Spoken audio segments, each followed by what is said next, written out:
Travel is a really powerful form of human connection. And this just might be a first step. Goodbye, Miami! The Fathom Madonia left the port of Miami Sunday afternoon, the first ship headed to Cuba from an American port in more than 50 years, accompanied by a water salute, a band, free-flowing drinks. Passengers from South Florida, from the Northeast, the South, across the country, waving both American and Cuban flags.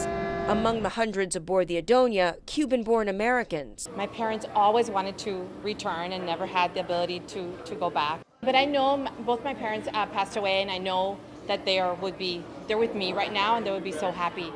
Even for those who are not Cuban American, this cruise is much more than a vacation. Cindy Clark lives in the small town of Boerne, Texas, but grew up in Fort Myers. When the refugees came across, many of them that left Miami came to my high school, and so we really didn't understand too much about it and what they had gone through.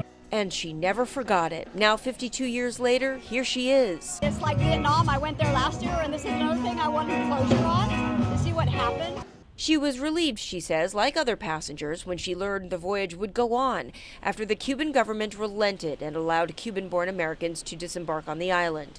And with that, the party portion of the cruise was underway. The dancing, the swimming, the speeches, as an American ship moved, for now, away from the Miami skyline. At the center, the Freedom Tower, a symbol of the Cuban exodus. And then, finally, Cuba. I know it's very raw, and yet I believe that we have the opportunity to look forward and see new horizons.